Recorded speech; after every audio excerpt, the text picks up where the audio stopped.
تو ایک بات تو خاص طور سے میں بار بار عرض کر رہا ہوں، والدین کی اطاعت کو بہت اہمیت دی ہے قرآن کریم نے جگہ جگہ، اور احادیث میں بھی رسول اللہ صلی اللہ علیہ وسلم نے بہت تاکید فرمائی۔ حدیث میں فرمایا کہ جو شخص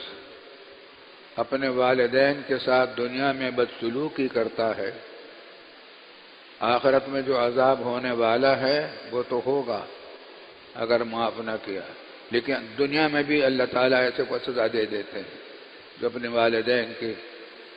اطاعت نہیں، بدسلوکی کرتا ہے، ان کے حقوق ادا نہیں کرتا۔ والدین کا معاملہ یہ سب سے اہم ہے، اور کئی جمعوں سے اس پر کلام ہوا ہے۔ آج آگے کی بات ہے اسی آیت کی، وَبِذِی الْقُرْبَى، اور حسن سلوک کرو اپنے رشتہ داروں کے ساتھ۔ ماں باپ کے بعد سب سے زیادہ جو بات اہم حق ہے وہ کس کا؟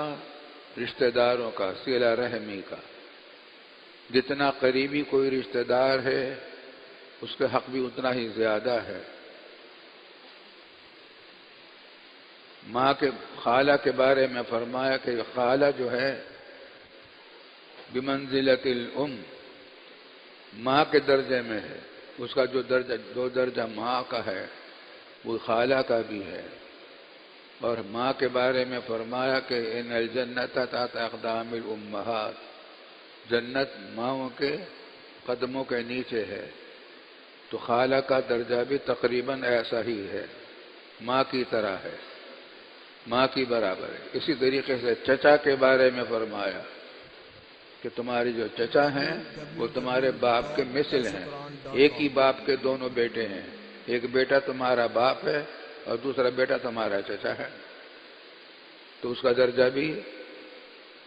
تمہارے چچا کا درجہ بھی باپ کی طرح ہے۔ اسی طریقے سے اور رشتہ داریاں ہیں، خالہ ہے، پھوپھی ہے، نانا نانی ہے،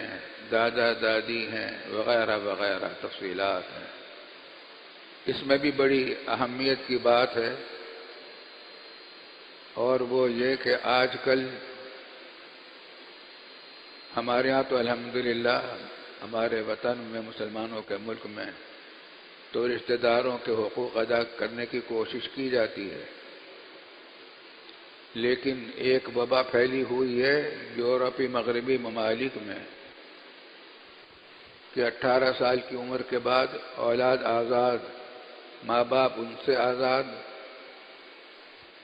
اور اولاد ماں باپ سے آزاد، اور جب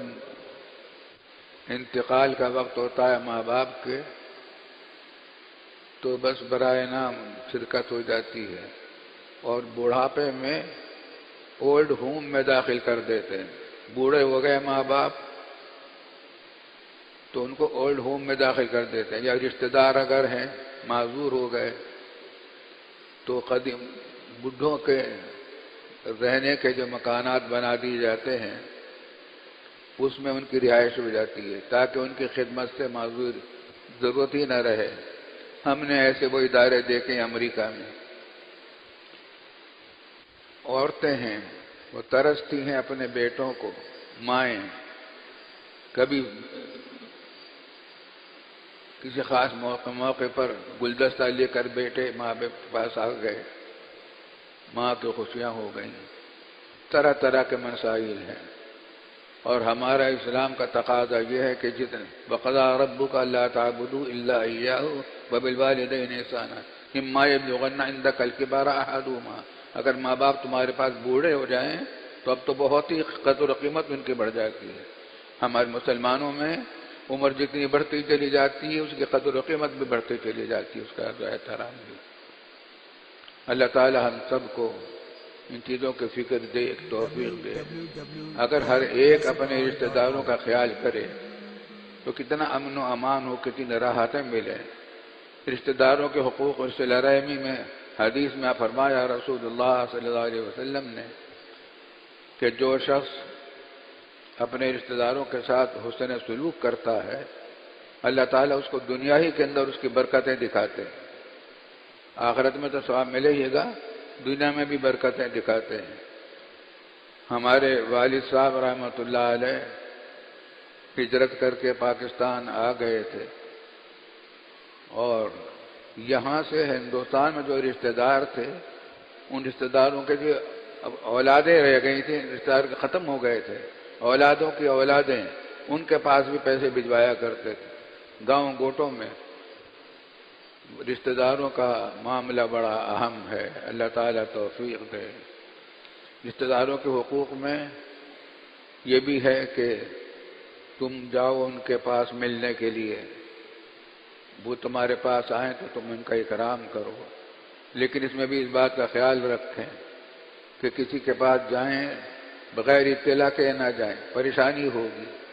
رشتہ داروں کے پاس، یہ ماں باپ کے بارے میں، رشتہ داروں کے بارے میں، پڑوسیوں کے بارے میں، سب کے بارے میں ایک اصول یہ ہے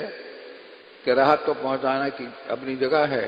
لیکن اس سے زیادہ مقدم یہ ہے کہ تکلیف نہ پہنچے تمہارے سے۔ المسلم من سلم المسلمون من لسانہ ویدہ، مسلمان وہ ہوتا ہے جس کی زبان اور ہاتھ سے دوسروں کو تکلیف نہ پہنچے۔ تو رشتہ داروں کو کسی قسم کی تکلیف نہ پہنچے، اس بات کا اہتمام